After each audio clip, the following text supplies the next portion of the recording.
बिस्मिल्लाहिर्रहमानिर्रहीम। बदलते रंग मीना के संग में बासिया स्कोपेरिया प्लांट के साथ आपकी मुलाकात। उम्मीद करती हूँ आपको ये मुलाकात अच्छी लगेगी।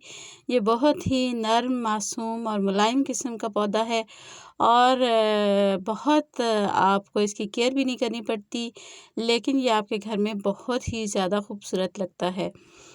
इसकी शेप आप अपनी मर्ज़ी के मुताबिक ढाल सकते हैं। अगर इसकी ट्रिमिंग वगैरह सही कर लेते हैं तो जिस तरह सरू के पौधे की होती है तकरीबन इसकी वैसी ही लुक आ रही होती है। इसके ऊपर छोटे-छोटे बीज से लगते हैं जो इसके पत्तों की शेप के होते हैं, या जो ऐसे स्पेसिफ़िक शेप मुझे कभी नज़र नहीं आई और ना ही मैंने इतना गौर किया कभी। लेकिन ये है कि वो शेप जब वो जब बीज गिरते हैं तो नेक्स्ट ईयर जो है ये प्लांट खुद ब खुद घास की तरह छोटे-छोटे नन्हे-मुन्ने पौधे लगते हैं। अब ये देखें, ये पौधा बाहर से तो आपको अच्छा ख़ासा भरा-भरा लग रहा है, लेकिन दूसरी तरफ चूँकि इसके एक और पौधा है और इसने अपने आप को उसके मुताबिक ढाल लिया है।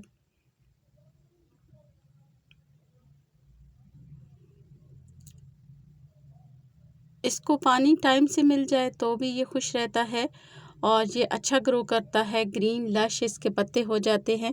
लेकिन इन केस अगर नहीं भी मिलता है पानी तो भी ये सरवाइव किसी न किसी तरह से कर लेता है। इसका जो हमारे यहाँ इस्तेमाल है वो तो कोई ख़ास इसको इस्तेमाल नहीं किया जाता।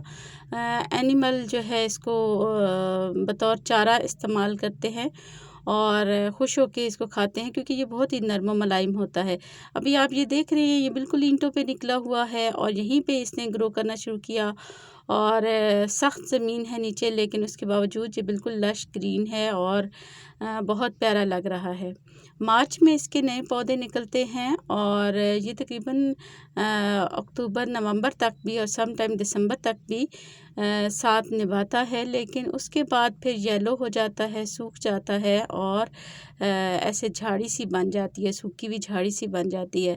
लेकिन जो उसके ऊपर से बकाया जात गिरते हैं वो हवा के साथ इधर-उधर क्यारियों में गिर जाते हैं और नेक्स्ट ईयर छोटे-छोटे पौधे निकल आते हैं जो जब 15-20 दिन के हो जाएँ तो आप अपनी मर्ज़ी के मुताबिक किसी गमले में, किसी क्यारी में लगा सकते हैं।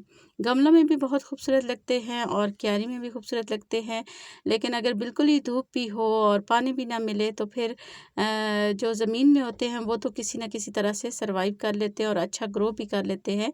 लेकिन जो गमलों में होते हैं वो इतने बुशी नहीं होते या इतने ज़्यादा वो घने पौधे नहीं बनते, वो ऐसे स्लिम स्मार्ट से पौधे बनते हैं। फर्न टाइप ये पौधा होता है और बहुत ही नर्म होता है और जब सूखने पे आता है तो इसकी बिल्कुल ही ब्राउन सी ब्रांचेस हो जाती हैं। वैसे इसकी बहुत नर्म होती हैं ब्रांचेस और जब कभी खेलते हुए इसको बॉल लगती है या बैट लगता है या कोई बच्चा किक लगा देता है तो फिर उससे ये डैमेज हो जाता है इस तरह से, जैसे अभी आप देख रहे हैं। ये इसकी टहनी डैमेज हुई हुई है और वैसे जब ये सूखने पे आता है तो भी इसकी यही कंडीशन होती है। मैंने इनको नहीं लगाया है, लेकिन ये खुद ब खुद से निकले हैं और चाइना में एज़ अ मेडिसिन भी यूज़ किए जाते हैं और जो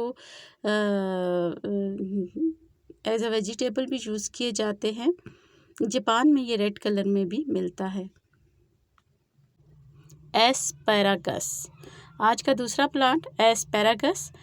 ये स्प्रिंगर एस्पैरागस है और इसकी कई टाइप्स होती हैं। ये लंबी लंबी ब्रांचेस भी इसकी होती हैं और घना घास की तरह भी होता है और ये स्प्रिंग्स की तरह है, इसलिए इसका नाम स्प्रिंगर एस्पैरागस है। इसके ऊपर एक ये फ्रूट सा लगता है जो कि कुछ ममालिक में एज़ अ सैलेड डेकोरेशन के तौर पे इस्तेमाल होता है। ये नीचे गमले में भी गिरा हुआ ये इसका फ्रूट आपको नज़र आ रहा है और उसके ऊपर लगा हुआ भी आ रहा है।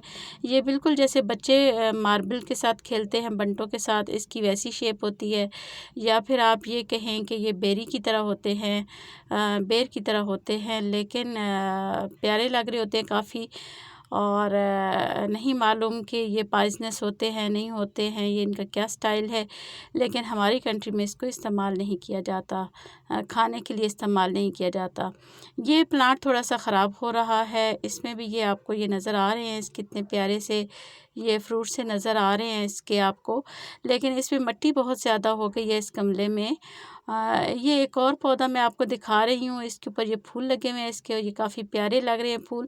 लेकिन मैंने इसीलिए ये वीडियो भी थोड़ी सी लेट कर दी थी कि ये प्लांट बहुत प्यारा था इस गमले में, और मैंने गलती की कि इसको थोड़ी सी ऐसी जगह पे रख दिया कि मुझे लगा कि यहाँ पे ज़्यादा प्यारा लगेगा, लेकिन वहाँ पे धूप बहुत थी और डायरेक्ट सनलाइट पड़ रही थी, और पानी देने का भी कोई ख़ास जो है वो टाइम भी नहीं मिला, और था भी थोड़ा दूर तो पानी नहीं दे सके उसको। तो ये फिर इसकी ये कंडीशन हो गई थी। जैसे अभी आपको इसके सूखे हुए पत्ते नज़र आ रहे हैं, टहनियाँ, उस तरह से ही ये हो गया था, लेकिन अब इसको छाँव में रखा है तो काफ़ी फ्रेश हो गया है। तो ये देखिए, ये सारे मतलब एक ही पौधा है, लेकिन इसकी डिफरेंट शेप्स आपको नज़र आ रही हैं। ये जो पौधा जो इसकी साइड दीवार की तरफ टच रहती है या किसी दूसरे पौधे के ज़ेरे असर आ जाती है, उसके प्रेशर में आ जाती है, वो इस तरह से खुश्क हो जाती है, वरना ये इस तरह से फ्रेश रहता है। इसके चुभने वाले ये पत्ते होते हैं, देखने में बहुत नरम और मुलायम लगते हैं। अभी मैं आपको निकाल के दिखाती हूँ कि ये इसके किस तरह से पानी को स्टोर करता है। जी, इसकी ब्रांचेस वगैरह नहीं लगती हैं। इसको जब भी लगाना होता है तो इस तरह से हम इसको सेपरेट कर लेते हैं, डिवाइड कर लेते हैं, नीचे से इसको जड़ों समेत निकाल लेते हैं। इसके अंदर ये ट्यूब्स ही होती हैं, और आप ट्यूब्स भी कह सकते हैं, आप वाटर बैग्स भी कह सकते हैं। ये इसकी जड़ें भी हैं और इसके साथ ये वाटर बैग्स भी हैं।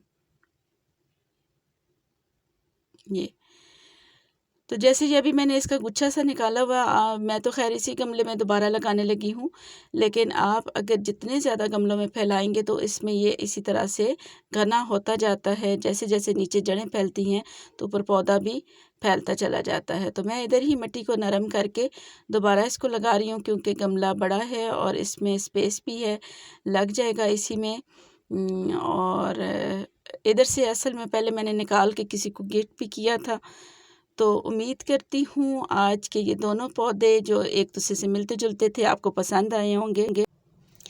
आप कमेंट्स में मुझे बताएंगे और लाइक भी करेंगे वीडियो, और सब्सक्राइब अगर आपने अभी तक नहीं किया है तो देर किस बात की, अभी सब्सक्राइब कीजिए और चैनल को सपोर्ट कीजिए। अल्लाह हाफिज़।